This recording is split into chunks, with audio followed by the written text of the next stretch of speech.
नमस्कार साथियों, एक और नए वीडियो में स्वागत करता हूं। तो साथियों, हम लोग इसमें जीके जीएस के महत्वपूर्ण प्रश्नों पे डिस्कस करने वाले हैं जो आपके एग्जाम के लिए महत्वपूर्ण साबित होगा। और साथ ही आपके एग्जाम में इसी तरह के जीके जीएस के प्रश्न आते हैं। यदि आप वीडियो को अंत तक जरूर देखते हैं तो आपको इनमें से एक या दो प्रश्न आपको देखने को मिल सकता है। तो चलिए शुरू करते हैं फर्स्ट क्वेश्चन से। और पहला क्वेश्चन है दोस्तों, भारतीय संविधान की 8वीं अनुसूची का संबंध किससे है? 8वीं अनुसूची का जो संबंध है वो किससे है दोस्तों? वो भाषा से है। 8वीं अनुसूची का संबंध भाषा से है। और बढ़ते हैं अगले प्रश्न की ओर। शिव समुद्रम जलप्रपात किस नदी पर स्थित है? तो शिव समुद्रम जलप्रपात किस नदी पर है दोस्तों? तो वो कावेरी नदी पर। शिव समुद्रम जलप्रपात कावेरी नदी पर है, ध्यान रखना है।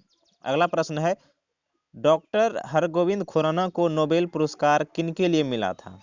किनके लिए मिला था? जीन के पृथक्करण के लिए। डीएनए जो होता है उनको जीन भी बोलते हैं, तो उनके पृथक्करण के लिए डॉक्टर हरगोविंद खुराना को नोबेल पुरस्कार मिला था। और साथ ही दोस्तों, आपको वीडियो का कंटेंट और क्वालिटी बढ़िया लग रहा है तो चैनल को जरूर सब्सक्राइब करना, आपको इसी तरह के वीडियो देखने को मिलेगा। अगला प्रश्न है, प्रथम महिला फिल्म स्टार जिसे राज्यसभा सदस्य के लिए चयनित की गई थी, राज्यसभा सदस्य के लिए नामित किया गया था, अपॉइंटमेंट किया गया था, तो वो कौन थी? वो थी नरगिस दत्त। अगला प्रश्न है, विद्युत धारा का सबसे अच्छा सुचालक है? विद्युत धारा का सबसे अच्छा सुचालक है चांदी। अगला प्रश्न बढ़ने से पहले दोस्तों आपसे एक छोटी सी रिक्वेस्ट है, आप इसमें से देखते जाना कि कितने प्रश्न का आप सही जवाब दे पाते हो, और अंत में आप अपना कमेंट बॉक्स में अपना फीडबैक जरूर देना। अगला प्रश्न है, भारत में सिविल सेवाएं प्रारंभ करने का श्रेय किसे दिया जाता है? तो ये किसे दिया जाता है? लॉर्ड कॉर्नवालिस को। किसे दिया जाता है? लॉर्ड कॉर्नवालिस को भारत में सिविल सेवा प्रारंभ करने का श्रेय दिया जाता है। और साथ ही अगला प्रश्न है, अंतरिक्ष यात्री कल्पना चावला का जन्म कहाँ हुआ था? तो इनका जन्म हुआ था करनाल, हरियाणा में। कहाँ हुआ था? करनाल, हरियाणा में अंतरिक्ष यात्री कल्पना चावला का जन्म हुआ था। अगला प्रश्न है, अंग्रेजों का सबसे पहला संघर्ष किन के साथ हुआ था? अंग्रेजों का सबसे पहला संघर्ष किन के साथ हुआ था? तो वो औरंगजेब के साथ हुआ था। और औरंगजेब किस वंश के शासक थे? मुगल वंश के शासक थे। अगला प्रश्न है, हाइड्रोलिक ब्रेक किस सिद्धांत पर कार्य करता है? तो हाइड्रोलिक ब्रेक दोस्तों पास्कल का सिद्धांत पे कार्य करता है। पास्कल के सिद्धांत पे हाइड्रोलिक ब्रेक कार्य करता है।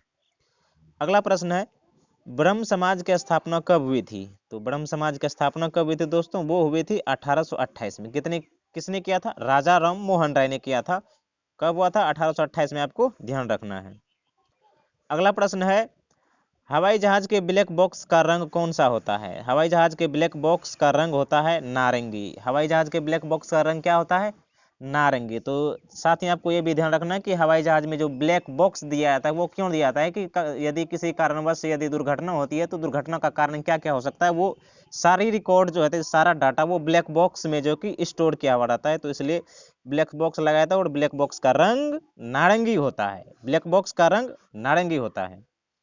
अगला प्रश्न है, रेफ्रिजरेटर को ठंडा करने के लिए किसका उपयोग किया जाता है? तो रेफ्रिजरेटर को ठंडा करने के लिए NH3 यानी अमोनिया का प्रयोग किया जाता है। और अगला प्रश्न है, दूध का रंग सफेद किसके कारण होता है? तो दूध का रंग सफेद केसिन के कारण होता है। किसके कारण? केसिन के कारण होता है। अगला प्रश्न है, भूदान आंदोलन के प्रवर्तक कौन है? तो भूदान आंदोलन के प्रवर्तक कौन है? विनोबा भावे। कौन है? विनोबा भावे भूदान आंदोलन के प्रवर्तक हैं। और अगला प्रश्न है, मानव शरीर में विटामिन ए कहाँ संचित रहता है? तो विटामिन ए कहाँ संचित रहता है दोस्तों? यकृत में रहता है। लिवर में मानव विटामिन ए जो है कि संचित रहता है। तो साथ ही आपको ध्यान रखना है, विटामिन ए की कमी से कौन सा रोग होता है? विटामिन ए की कमी से रेटिनॉल होता है। विटामिन ए की कमी से रेटिनॉल बीमारी होती है। अगला प्रश्न है, सुमात्रा द्वीप कहाँ है? तो सुमात्रा द्वीप कहाँ है दोस्तों? इंडोनेशिया में है। कहाँ पे है? इंडोनेशिया में। और इंडोनेशिया की राजधानी कहाँ है? जकार्ता। रॉकेट किस सिद्धांत पर कार्य करता है? तो रॉकेट संवेग संरक्षण का सिद्धांत पे कार्य करता है रॉकेट। अगला प्रश्न है, लाल रक्त का निर्माण कहाँ होता है? तो लाल रक्त का निर्माण कहाँ होता है? अस्थि मज्जा में। कहाँ होता है? अस्थि मज्जा में। अस्थि मज्जा में लाल रक्त का निर्माण होता है। अगला प्रश्न है, ब्लीचिंग पाउडर का रासायनिक नाम क्या है? ब्लीचिंग पाउडर का रासायनिक नाम क्या है? तो इसका नाम है कैल्शियम हाइपोक्लोरेट। Calcium hypochlorite. और अगला प्रश्न है, भाषाई आधार पर राज्यों का पुनर्गठन किस वर्ष किया गया था? तो किस वर्ष किया गया? 1956 में। और साथ ही आपको ध्यान रखना कि भाषाई आधार पर राज्यों का गठन जो है कि एक समिति का गठन किया गया था जिसका नाम था फजल अली आयोग। फजल अली आयोग जो है कि भाषाई आधार पर राज्यों को गठन करने के लिए एक समिति बनाई गई थी और इसकी स्थापना कब हुई थी? 1956 में। अगला प्रश्न है, मौलिक अधिकारों में संशोधन करने का अधिकार किसे है? मौलिक अधिकारों में संशोधन करने का अधिकार किसे है? तो वो है संसद को, हमारे पार्लियामेंट को मौलिक अधिकारों में जो है कि संशोधन करने का अधिकार है। और मौलिक अधिकार संविधान के भाग 3 में है। और यह कहां से कहां तक अनुच्छेद है? तो अनुच्छेद 12 से लेकर के 35 तक है, ये ध्यान रखना। अगला प्रश्न है, लोकसभा उपाध्यक्ष अपना त्यागपत्र किसे सौंपता है? तो लोकसभा उपाध्यक्ष अपना त्यागपत्र किसे सौंपता है? लोकसभा उपाध्यक्ष को। किसे? लोकसभा उपाध्यक्ष को अपना त्यागपत्र सौंपता है। अगला प्रश्न है, सूर्य के ताप को मापने के लिए किसका उपयोग किया है? तो सूर्य के ताप को मापने के लिए पायरोमीटर का उपयोग करते हैं। किसका? पायरोमीटर का उपयोग करते हैं। और अगला प्रश्न है, दुर्गा पूजा किस राज्य का प्रमुख त्योहार है? तो दुर्गा पूजा पश्चिम बंगाल राज्य का प्रमुख त्योहार है। पश्चिम बंगाल की राजधानी कहाँ है? कोलकाता। अगला प्रश्न है, भारतीय मौसम विज्ञान संस्थान कहाँ स्थित है? तो भारतीय मौसम विज्ञान संस्थान कहाँ स्थित है? नई दिल्ली में। अगला प्रश्न है, कुचिपुड़ी लोक नृत्य का संबंध किस राज्य से है? तो वो आंध्र प्रदेश।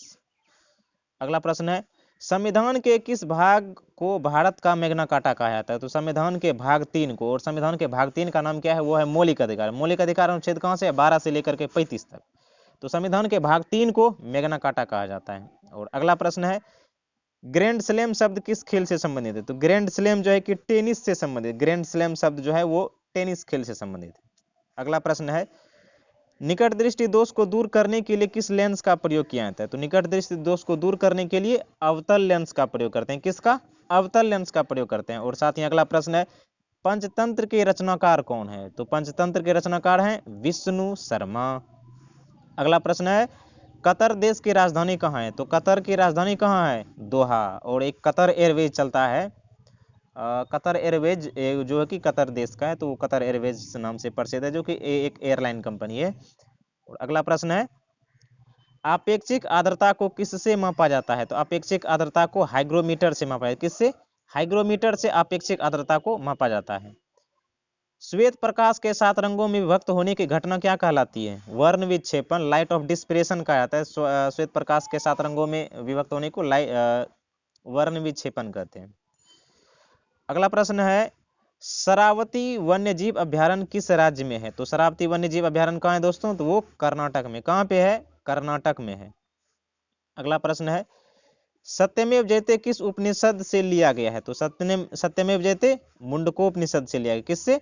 मुंडकोपनिषद से लिया गया है। और अगला प्रश्न है, वॉल स्ट्रीट स्टॉक एक्सचेंज कहाँ है? तो वॉल स्ट्रीट स्टॉक एक्सचेंज जो है वो कहाँ पे है? न्यूयॉर्क, यूएसए में। यूएसए का जो यानी अमेरिका का एक स्टॉक एक्सचेंज का नाम है। जैसे कि हमारे यहाँ पे मुंबई स्टॉक एक्सचेंज जो है ना, तो वो उसी तरह से अमेरिका में न्यूयॉर्क, अमेरिका के न्यूयॉर्क में स्टॉक एक्सचेंज है और उसका नाम है वॉल स्ट्रीट।